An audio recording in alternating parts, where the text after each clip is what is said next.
history of regulation, say railroad regulation, financial regulation, and so on, you find that quite commonly it's either initiated by the economic concentrations that are being regulated, or it's supported by them. And the reason is because they know that sooner or later they can take over the regulators. And it ends up with what's called regulatory capture. The business being regulated is in fact running the regulators.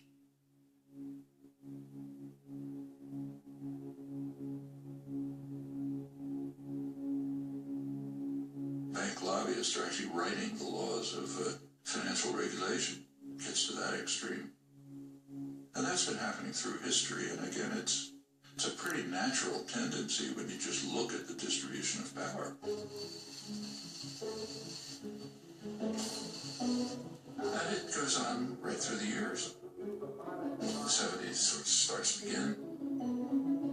80s really takes off. Congress was asked to approve federal loan guarantees to the auto company of up to $1.5 billion. Now, all of this is quite safe as long as you know the government's going to come to your rescue.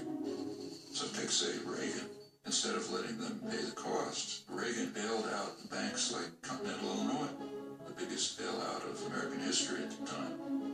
Actually ended his term with a huge financial crisis, the savings and loan crisis, and the government moved in and bailed it out. President Bush today signed the $300 billion savings and loan bailout bill. In 1999, regulation was dismantled to separate commercial banks from investment banks.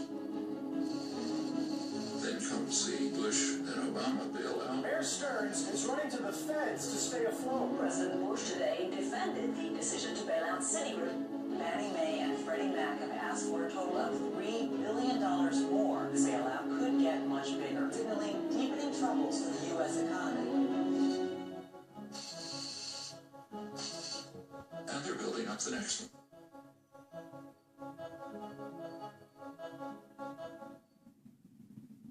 Each time, the taxpayer is called on to bail out those who created the crisis, increasingly the major financial institutions. In a capitalist economy, you wouldn't do that. In a capitalist system, that would wipe out the investors who made risky investments.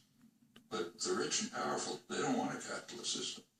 They want to be able to run to the nanny state as soon as they're in trouble and get bailed out by the taxpayer. That's called too big to fail.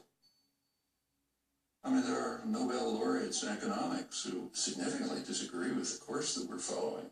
People like Stiglitz, Paul Krugman, others. And none of them were even approached. The people picked to fix the crisis were those who created it. The Robert Rubin crowd, the Goldman Sachs crowd, they created the crisis, are now more powerful than before. Is that accident? Well, not when you pick those people to create an economic plan. I mean, what do you expect to happen? Meanwhile, for the poor, let market principles prevail. Don't